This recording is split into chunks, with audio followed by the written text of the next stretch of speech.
더 적극적으로 참여할 수 있도록 가능한 연령대에서는 좀 미션을 줘보세요. 얘들아 이거 읽어보고 혹시 궁금한 거 있어? 아니면 질문 하나 만들어 볼래? 해서 질문을 하도록 요청해 주십시오. 그 질문을 하는 이유는 관찰이 되게 중요하거든요. 잘 살피는 게 되게 중요하거든요. 그래서 그 훈련을 위해서 뭐든지 괜찮으니까 질문해 보라고. 뭐 질문 답하시기가 좀 애매하고 어려우시면 저한테 SOS를 치시면 제가 도와드리도록 할게요. 저도 다 모르지만. 그리고 이 질문이 조금 익숙해지면 그 다음에는 우리 친구들한테 이 안에 있는 교훈이 뭐 같아? 여기에서 어떤 교훈을 찾을 수 있을 것 같아? 라고 물어봐 주시고 그 교훈을 들어주세요. 이제 조금 더 나중에, 이제 나중 일이지만 이 교훈을 조금씩 찾을 수 있게 되면 그 다음에는 그럼 이 교훈을 오늘 하루 아니면 내일 하루에 너의 삶에 어떻게 적용하면 좋을 것 같아? 까지 물어봐 주시면 좋을 것 같아요. 아직 갈 길이 멀죠. 너무 이제 첫 술에 배부르려고 하지 마시고 조금씩 단계별로 진행해 주시면 감사하겠습니다. 아직 통독에 대한 부분이 잘 이루어지지 않는다면 그 통독부터 한번 시작해 보시면 좋겠습니다. 부끄럽습니다. 저도 저희 가정도 아직 이 통독표 시작 못했어요. 뭐 중학생, 뭐 초등학생 이제 나이대가 다 달라서 쉽지 않지만 부끄럽습니다. 그래서 저도 다음 주 오늘 저녁부터 한번 실천해 보도록 하겠습니다. 우리 여러분들께서도 여의치 않은 상황이지만 정말 중요한 게 무엇인지 생각해 보시고요. 그 중요한 것을 꼭 시작하시면 좋겠습니다. 그리고 우리 어른들께서는 이 성경 통독표를 활용하시면 되게 유익할 거예요. 먼저 이 복음서에 있는 말씀을 자세히 묵상하시고 그 다음에 시편과 창세기와 사도행전의 말씀은 그냥 쭉 훅 읽어보세요. 훅 읽어보시면 이 말씀에 여기랑 맞는 것 같네? 여기에 조금 더 깊이 더 설명하는 것 같네? 라고 해서 성경을 읽는 재미가 생기실 거예요. 그리고 뭐 입체적 성경 읽기 뭐 이렇게 표현하기도 하는데 너무 깊이 가시려면은 막 스트레스 받고 어려우시거든요. 가볍게 한번 읽어보십시오. 네, 그러면 또 색다른 또 성경 말씀을 보는 맛이 느껴질 겁니다. 자, 오늘 설교 제목은요. 계획보다 중요한 것은 방향을 잡는 것이라는 제목으로 함께 말씀을 나누겠습니다. 영상 하나 볼게요. 사실은 목사님 이거 2년 전에 그 설교한 건데 기억나나 모르겠어요. 목사님은 매년 처음에 이거 설교할 거예요. 여러분들이 이거 진행될 때까지. 기억나요? 기억 안 나요?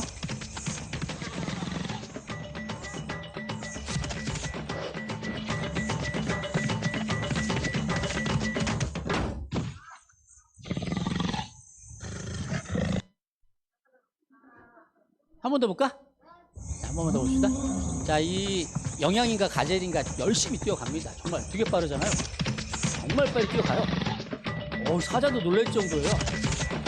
정말 열심히 도망가는 줄 알았어요. 정말 열심히 뛰어가는데 하다 부딪혀가지고 어디 앞에 떨어졌어요? 아이고, 사자 앞에 떨어졌네. 여러분 빨리 달리는 게 중요해요? 중요하지 않아요? 중요해요? 중요하지 않아요? 중요해요. 빨리 달리는 거 중요해요. 그런데 그것보다 더 중요한 게 뭘까? 네, 어디로 달리느냐가 더 중요하다는 거예요. 그래서 오늘은 방향을 제대로 잡는 것이 얼마나 중요한지 우리 성경 말씀을 통해서 살펴보도록 하겠습니다. 자, 이스라엘 백성들, 성경에, 구약 성경에 이제 이스라엘 백성들이 주인공인데, 자, 이스라엘 백성들이 이집트를 모세와 함께 탈출합니다. 탈출하고 어디에 정착하죠? 어디에, 어느 땅에? 가나안 땅에 정착을 합니다. 가나안 땅에 정착하면서 사사 시대가 시작돼요. 사무엘 같은 선지자들을 통해서 하나님의 메시지가 백성들에게 전달되는 시대였어요. 자, 사사 시대가 지난 다음에 사무엘 선지자 이 다음에 이스라엘의 첫 왕이 누구죠? 사울 왕. 두 번째 왕은 다윗 왕. 세 번째 왕은 솔로몬 왕. 네 번째 왕은 잘 모르겠죠. 자, 왜 모르냐면 이 세 왕까지는 통일 왕국 시대였어요. 이스라엘이 한 나라였어요. 그런데 솔로몬 왕 다음에는 나라가 두 개로 갈라졌죠. 남쪽 유다, 북쪽 이스라엘. 자, 여러분 남쪽이 좋을 것 같아? 북쪽이 좋을 것 같아? 우리 남한이랑 북한이랑 어디가 좋은 것 같아? 일단은 꼭 그런 건 아니지만 남쪽이 좋은 이미지 같아요. 그래서 남방 유다의 민족들은, 그 왕들은 하나님을 섬기는 왕들이 많이 있었어요. 근데 북방 이스라엘 왕들은 하나님을 섬기는 왕이 한 명도 없었어요. 결국은 하나님의 말씀에 순종하지 않았기 때문에 북방 이스라엘은 아시리아에 의해서 멸망하고 말죠. 근데 남방 유다도 마찬가지로 선화당도 조금 있었지만 악한 왕들, 하나님을 섬기지 않는 이방신을 섬기는 왕들이 너무 많았어요. 결국은 우상 숭배로 말미암아 남방 유다도 바벨론이라는 나라에 의해서 멸망하고 맙니다. 이스라엘의 아름다운 성은 무너졌고 성전도 완전히 다 무너졌고 그 성전 안에 있던 그 제사를 드릴 때 쓰던 거룩한 기물이 다 바벨론으로 옮겨집니다. 많은 유대인들이 죽임을 당하게 되고요. 많은 사람들이 포로로 바벨론에 끌려가게 됩니다. 그렇게 하면서 포로 생활이 시작돼요. 하나님께서 그러나 복을 주셔서 70년간의 포로 생활 이후에 다시 회복될 것을 약속하십니다. 자, 여러분 70년 동안 포로 생활하는 게 길어요, 짧아요? 길지요. 자, 포로로 잡혀갑니다. 포로로 잡혀가면 제대로 쉬지도 못하고 먹지도 못하고 일 시키는 거 하루 종일 해야 되고 잘못하면 얻어맞고 잘못하면 죽고 얼마나 힘들어. 포로 생활은 너무너무 힘들었어요. 그런데 10년, 20년, 30년 생활하다 보니까 결혼도 하게 되고 가정도 이루게 되고 그러면서 점점점 안정이 돼가고 익숙해지기 시작하는 거예요. 아이고 이제 좀 괜찮다 했을 때 드디어 다시 예루살렘으로 돌아갈 때가 되었어요. 자, 드디어 70년이 되었습니다. 이제 여러분들 다시 고향으로 돌아갈 수 있습니다. 고향 앞으로. 그런데 어떻게 돼요? 백성들은 가만히 있는 거예요. 고향 앞으로 해서 이렇게 선지자는 가고 있는데 아무도 따라오지 않는 거예요. 야, 이거 왜 그러지?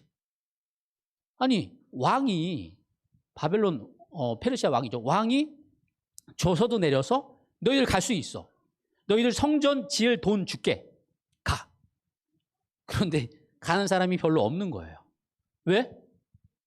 막상 가라고 하니까 자신이 없는 거예요. 나 지금 이 삶도 나쁘지 않은데? 여기서 살만한데? 가면 더 고생할 것 같은데? 그러니까 여기 남아 있는 거예요. 역사는 반복이 됩니다. 이런 패턴은 우리들의 삶에도 반복되는 패턴이고 우리의 한국의 재림교회 역사에서도 반복되는 패턴입니다. 1900년대 초반에 우리 재림기별이 이 대한민국에 들어왔습니다. 우리 제7일 안식일 예수 재림교회는 제7일 안식일을 거룩하게 지키며 예수님의 재림을 기다리며 준비하는 사람들이잖아요. 예수님의 재림을 준비하고 기다리는 사람들이에요. 재림 기별이 이 세상에 전파되었을 때 우리 할머니 할아버지들은 이제 곧 예수님이 재림하실 것을 믿고 기다렸어요. 긴장하면서 두려운 마음으로. 근데 예수님이 오시지 않는 거야. 자녀가 태어났습니다. 그리고 또 그 자녀가 태어났어요. 살다 보니까 이제 이 삶이 편하고 좋은 거예요. 예수님이 오실 거라고 분명히 성경에 기록되어 있거든요. 그리고 재림의 징조가 뭐예요? 재림의 징조, 가장 큰 징조 중에 하나가 전염병이에요. 지금 코로나 시대가 진짜 만만치 않은 이 시대가 지금 오고 있거든요. 그렇다는 건 예수님이 곧 재림하실 때가 가까웠다라는 것이고 그 재림을 준비하라는 것이 하나님의 메시지이기도 합니다. 여러 가지 메시지가 있겠지만. 근데 어때요? 처음에 왔을 땐 두려웠죠? 이제 진짜 마지막 때인가? 근데 어때요, 지금은? 익숙해졌습니다. 처음에 하나님의 말씀을 우리가 받아들였을 때는 이제 내가 준비해야 되겠구나. 깨어야 되겠구나. 나의 있을 곳은 이곳이 아니구나라고 생각했는데 살다 보니까 익숙해지는 거예요. 먹고 사는데 집중하다 보니까 신앙이라는 것이 우선순위를 둘 수 없게 되는 거예요.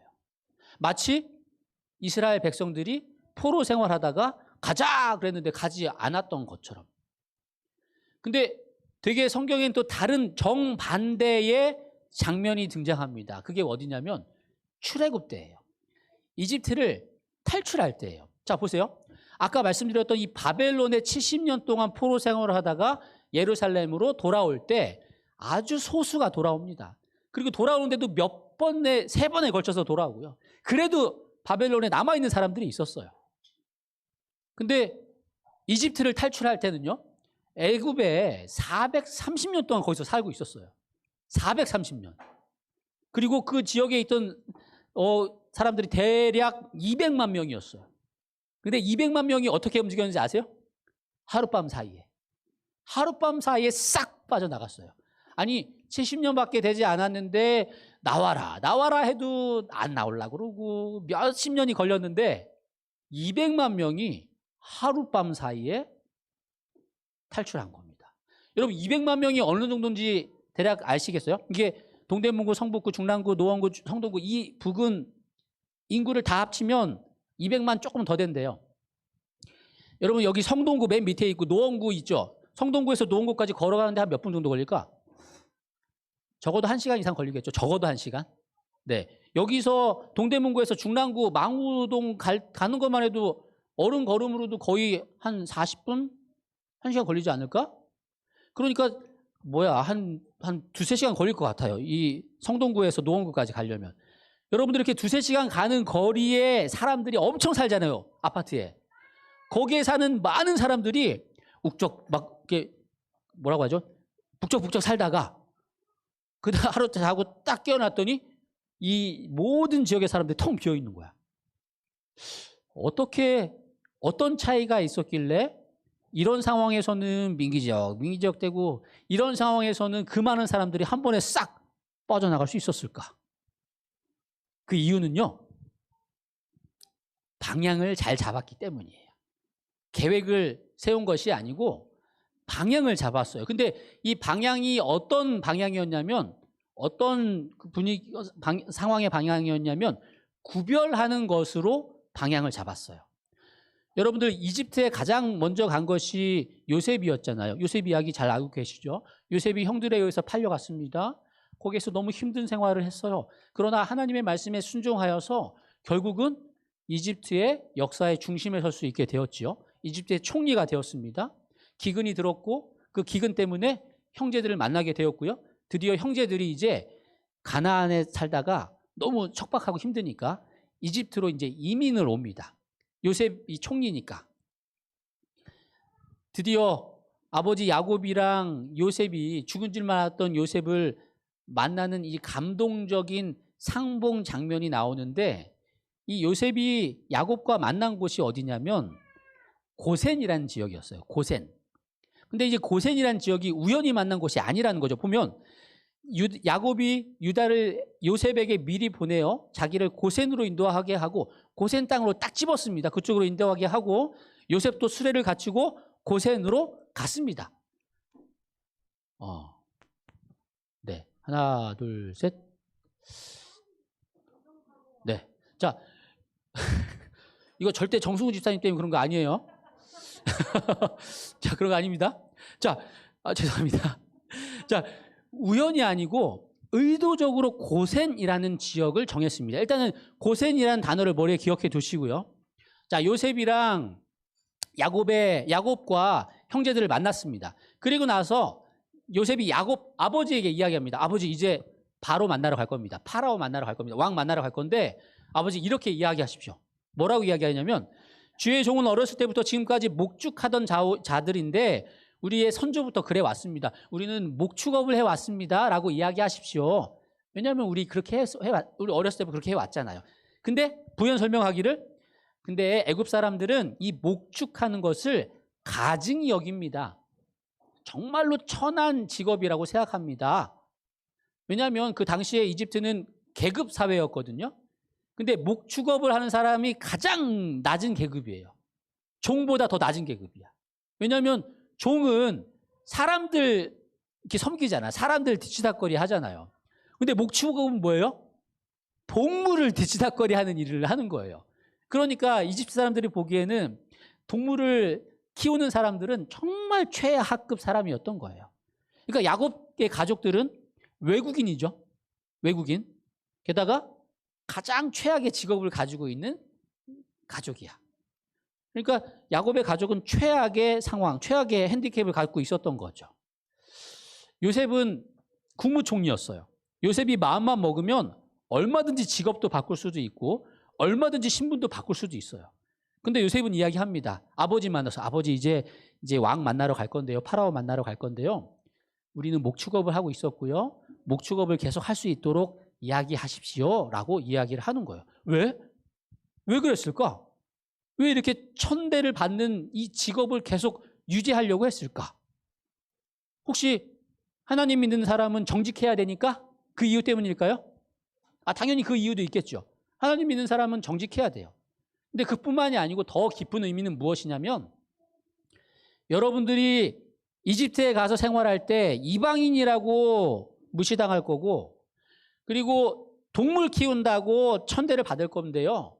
그거 그냥 인정하세요. 그냥 그거 무시당하십시오. 왜냐하면 우리는 이집트에 정착할 민족이 아니에요. 기근 때문에 어쩔 수 없이 여기 왔지만 잠시 있다가 갈 거예요. 여기에서 인정받고 여기에서 편하게 살면 안 됩니다. 왜냐하면 우리는 갈 곳이 있으니까. 요셉은 처음부터 이집트로 올 때부터 계획이 아니고 방향을 잡은 거예요. 우리는 다시 돌아갈 것이다. 왜냐하면 요셉은 알고 있었거든요. 이집트가 어떤 곳인지. 그 당시에 최첨단 문명의 근원지였고요. 안정되고 편안하고 윤택한 삶을 살 수 있는 곳이에요. 누구든지 정착하고 싶은 곳이에요. 누구든지 살고 싶은 곳이 애굽이었어요. 그렇기 때문에 요셉은 먼저 정착하고 계획하기 전에 방향을 잡았던 것입니다. 우리는 이곳에 오래 머물지 않을 것이다. 하나님께서 가라고 하시면 언제든지 떠날 것이다.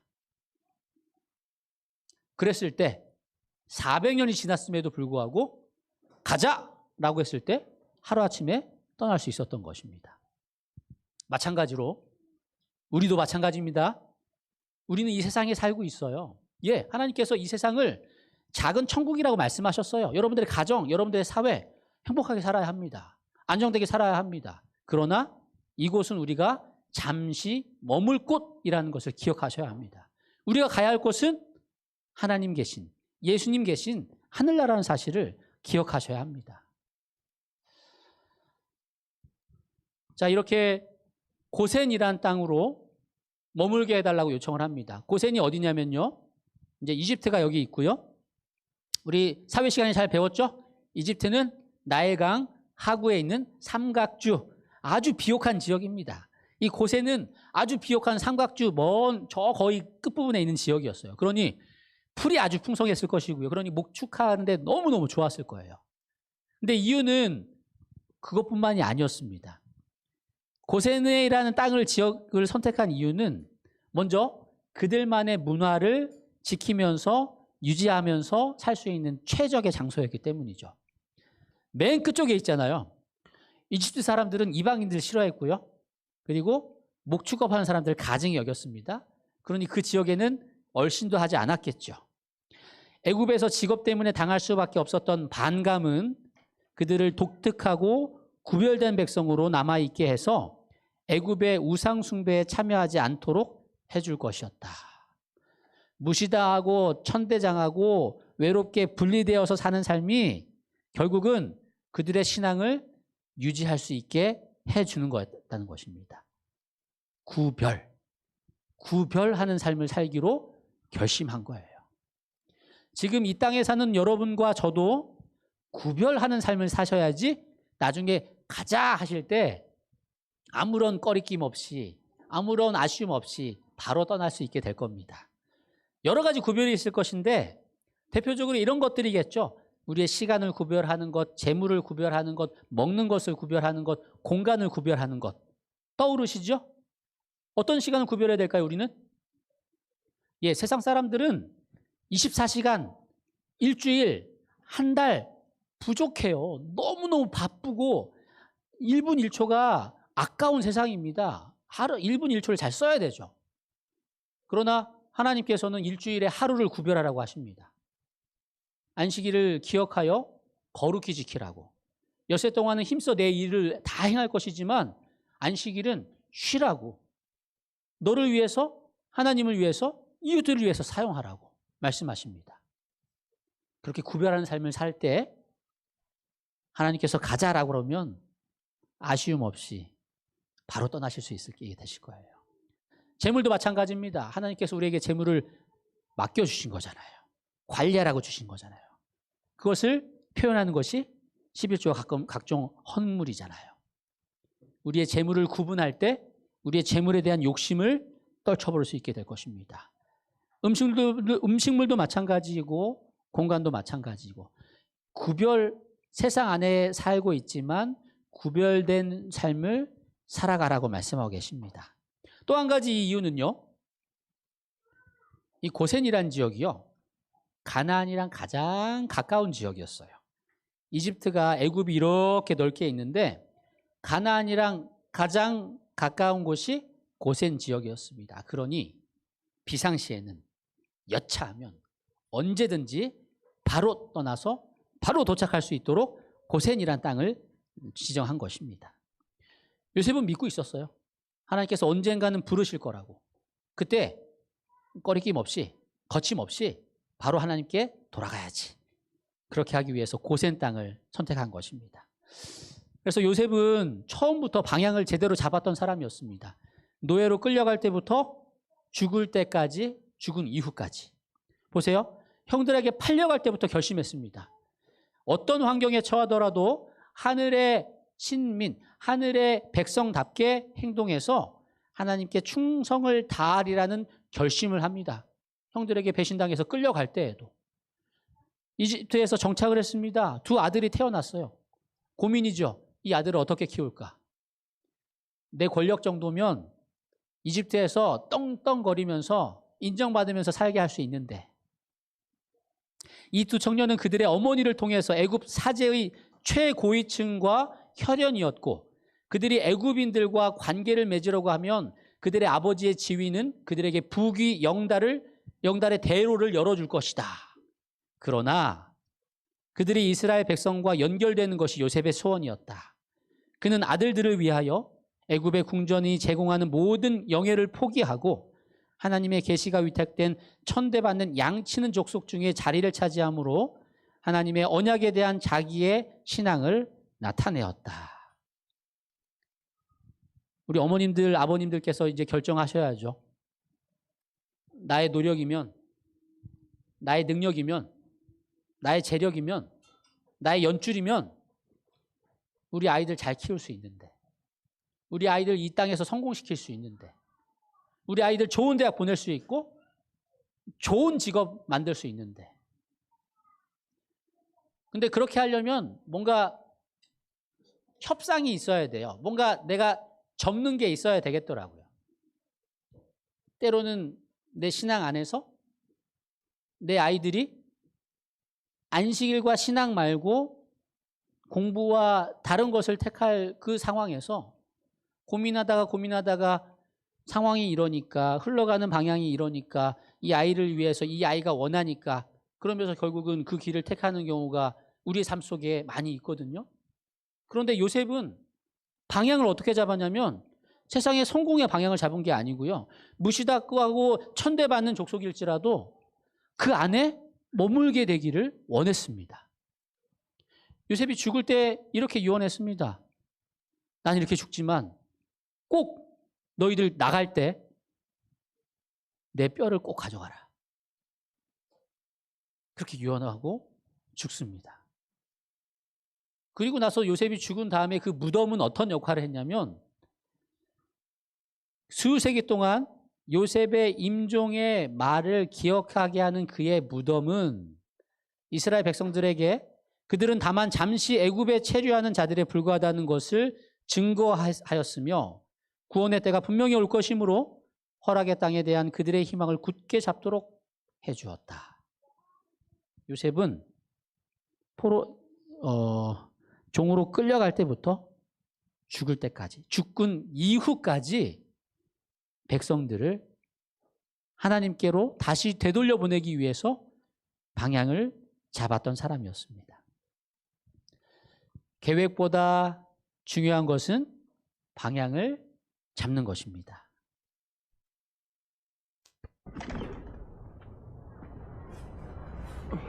이것도 기억나죠? 내년 또 볼 거야. 내년에 또 볼 거야 이거. 스포는 안 되지. 스포는 아직 안 본 친구들도 있는데. 자, 이 아침에 출근하려고 봤더니 눈이 너무 많이 온 거예요. 출근 준비를 위해서 이제 차를 정리합니다. 아우 추워, 아우 추워. 이제 좀 다 된 것 같아요.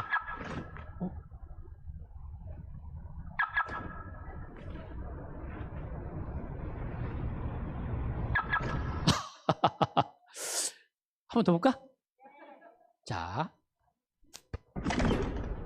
아침에 봤더니 눈이 엄청 많이 왔어요. 아, 출근길 힘들겠구나. 그래도 어떻게 운전하고 가야 되니까. 아침 시간을 투자해서 사이드 밀러도 정리하고요.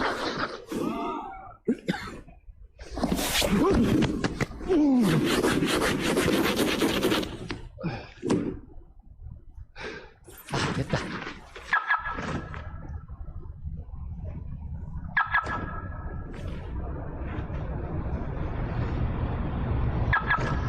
아, 이제 가야 되는데. 여러분들의 2022년의 계획은 잘 세워져 있나요? 그 계획이 제대로 된 방향으로 잡혀 있나요? 내가 정말 그게 맞다고 생각해서 열심히 최선을 다해서 여러분들의 목숨을 걸고 했어요. 근데 나중에 띡띡 열어봤더니 이 차가 아닌 거야. 나는 하나님을 위해서라고 열심히 일했습니다.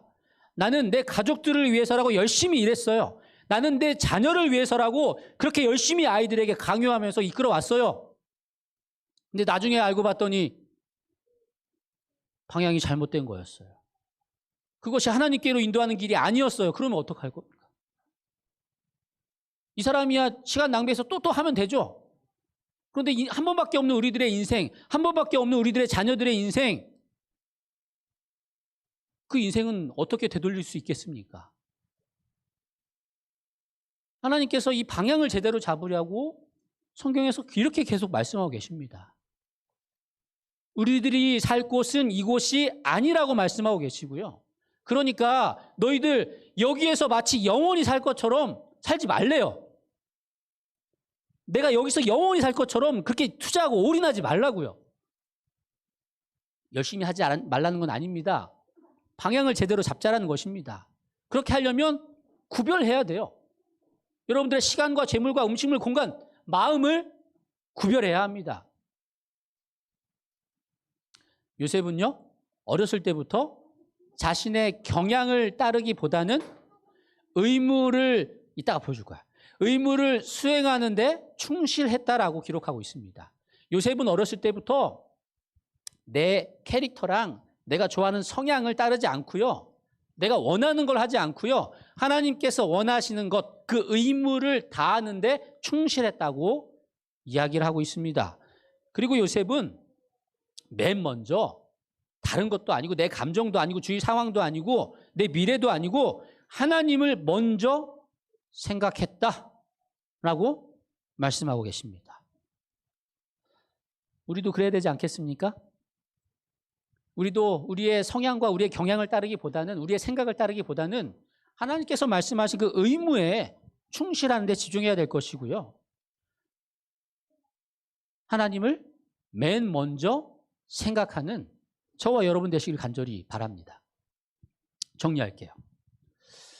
자, 우리가 살아갈 곳은 하늘나라입니다. 마치 여기에서 영원히 살 것처럼 살지 맙시다. 우리들의 인생은 언젠가 끝날 거예요. 영원을 바라보며 살아가는 우리가 되길 바랍니다. 구별해 보세요. 여러분 구별하고 계십니까? 시간을 잘 구별하고 계세요? 재물을 잘 구별하고 계십니까? 음식물 잘 구별하고 계세요? 여러분들이 있어야 할 공간을 구별하고 계십니까? 여러분들의 마음을 잘 구별하고 계세요? 잘 구별하시기 바랍니다. 한꺼번에 다 하려고 하지 마시고요. 하나씩 하나씩 하나님께 힘을 구해서 그것들을 이행하시길 바랍니다. 그리고 나의 경향과 내 느낌을 따르기보다는 의무, 하나님의 명령에 순종하는 데 충실하시기 바랍니다. 내 생각과 지혜를 따르기보다는 부모님의 말씀에 순종하기를 바랍니다. 더 하나님과 가까운 분이 여러분들의 부모님이시고요. 더 많이 알고 계신 분이 여러분들의 부모님이십니다. 부모님의 말씀에 순종하기 바랍니다. 아멘? 아멘 안 하네요, 우리 친구들. 아멘? 오케이. 우리 준석이가 가장 크게 아멘 했습니다. 우리 준석이 고맙습니다. 이 이야기 마지막 하고 마무리 짓게요. 자, 사탄은 또 보여줄 거야. 사탄은 중요하지 않은 것으로 고생시키는 방법을 잘 사용한대요. 그 이야기 기억나는지 모르겠습니다. 자, 옛날에 어떤 왕이 있었습니다. 근데 얄미운 신하가 있는 거야. 정말 못된 신하야. 근데 내가 직접적으로 공격을 하면 오히려 나에게 좋지 않을 것 같아. 어떻게 저 신하를 벌을 주지? 생각났어요. 자, 그 신하에게 큰 상을 내립니다. 그 상은 무엇이냐? 코끼리 5마리. 이거 자, 누구를 할까? 자, 누구라 하지 않겠습니다. 자, 그 신하가 선물을 자, 어명을 받으시오. 왕께서 누구누구에게 선물을 하사하셨습니다. 그건 바로 코끼리 5마리. 아니, 우리 동네에 없는 코끼리, 저 멀리서 온 코끼리, 정말 대단하게 크고 힘센 코끼리를 나에게 선물로 몇 마리? 5마리씩이나. 너무너무 기쁘고 행복한 거예요. 드디어 왕이 나를 인정했구나. 하하하. 자, 근데 기분 좋았던 것도 이제 잠시. 코끼리가 얼마나 많이 먹습니까? 먹기 시작하는데 끝이 없는 거예요. 아이고, 야, 이거 왕이 주신 코끼리를 일단 잘 키워야 되겠는데 살 빠지면 안 되잖아. 잘 먹여야 되잖아. 그렇죠. 근데 이제 그래도 여름엔 괜찮아. 여름엔 풀 같은 거 막 먹을 거 있으니까. 근데 겨울에 어떻게? 먹을 게 없어요. 어떻게 수입해서 사와이고, 나도 못 먹는 거를, 난 돈 없는데 막 돈을 막 엄청 들여가지고 내 재산을 하나씩 팔아가면서 코끼리를 먹이기 시작하는 거예요. 하나씩 팔다가 없어. 근데 코끼리 죽으면 어떻게 돼? 나도 죽어. 왕이 준 귀한 선물을 어떻게 할 수 없잖아요. 결국은 빚을 냅니다. 빚을 내도 안 돼. 결국은 어떻게 돼요? 그 집안은 완전히 망하게 되고 맙니다. 사탄이 여러분들을 다가올 때 그렇게 다가온다니까요. 이 선물 너무너무 좋아. 여기만 가면 너무너무 좋을 것 같아. 이것만 있으면 너무너무 좋을 것 같아. 내가 이 직장, 이 지위에만 오르면 너무너무 좋을 것 같아. 내가 여기만 취업하면 너무너무 좋을 것 같아. 근데 그것이 여러분들의 족쇄가 될 수 있다는 것입니다. 내가 여기 갔으니까 여기 하기 위해서 또 공부하고, 내가 이거 유지하기 위해서 또 열심히 돈 벌고, 내가 이거 하기 위해서 이렇게 하고, 그러다 보면 정말 중요하고 소중한 것을 놓칠 수밖에 없게 되겠죠. 마치 여러분들에게 선물처럼 느껴지지만 그것은 여러분들에게 선물이 아니라는 것입니다. 잘 구별하고 잘 관리하라고 말씀하십니다. 그 구별할 수 있는 지혜는 하나님이 주실 거예요. 우리 삶 속에 중요한 것은 계획입니다. 계획보다 더 중요한 것은 방향을 잡는 것입니다. 2022년을 시작하는 이 시기에 여러분들의 계획을 잘 세우시기 바랍니다. 그런데 그 계획이 하나님이 원하시고 바라시는 방향인지 다시 한번 살펴보시고, 그것이 약간 문제가 있다면 다시 재조정하시고요. 달려가시기 바랍니다. 하나님을 가장 먼저 생각하고 여러분들의 의무를 다하기를 최선을 다하고, 구별할 수 있는 지혜를 구하며 구별할 수 있는 힘을 구해서 구별함으로 하나님께서 내려놔라 하시면 과감하게 내려놓고요. 떠나라 과감하게 떠납니다. 해라 하는 것입니다. 품어줘라 품어주는 거예요. 가자 가는 거예요. 그렇게 2022년을 살아가고 싶으십니까? 그렇게 대답한 여러분들의 결심이 하나님께서 주시는 축복으로 말미암아 이루어지기를 간절히 축복드립니다. 기도하겠습니다. 사랑의 하나님 아버지, 저희들의 일주일간의 삶을 지켜주시고 행복한 안식일을 맞이하게 해주시니 감사합니다. 코로나가 창궐하는 이 시대에 우리 친구들을, 우리 가족들을 보살펴 주시고 지켜주시는 은혜에 감사드립니다. 하나님, 이 새해를 시작하는 이 시기에 우리들의 계획을 아버지께 내려놓습니다. 우리들의 계획이 하나님이 보시는 바람직한 방향인지 다시 한번 살펴봅니다. 이 시간 그리고 앞으로의 1년 동안 부디 하나님께서 원하시는 방향을 잘 잡아서 열심히 뛰어가는 우리 모두가 될 수 있도록 도와주시옵소서. 새로운 한 주 건강을 지켜주시고 우리 부모님들 하시는 일 위에 함께 하시며 우리 친구들이 하는 공부에도 함께 하시고 모든 삶 속에 역사해 주심으로 평안하고 안정되고 행복한 한 주를 보낼 수 있도록 도와주시기를, 그리고 이웃들도 돌아보는 마음의 여유를 허락해 주시기를 사랑의 예수님 이름으로 기도드립니다. 아멘.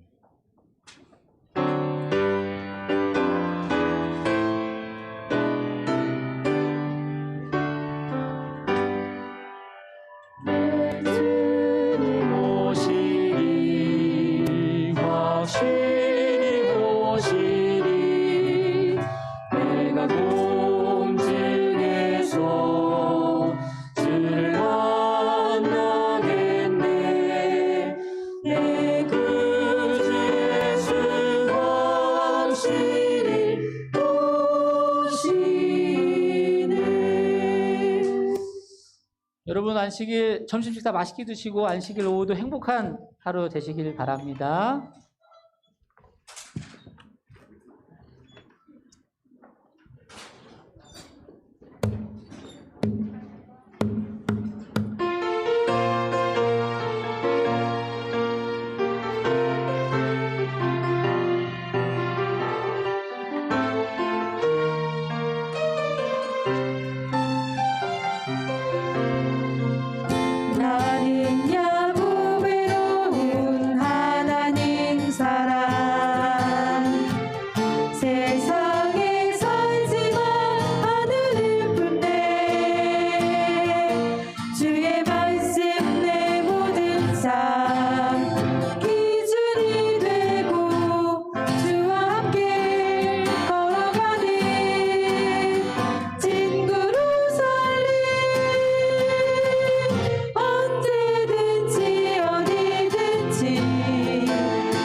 수고하셨습니다. 너무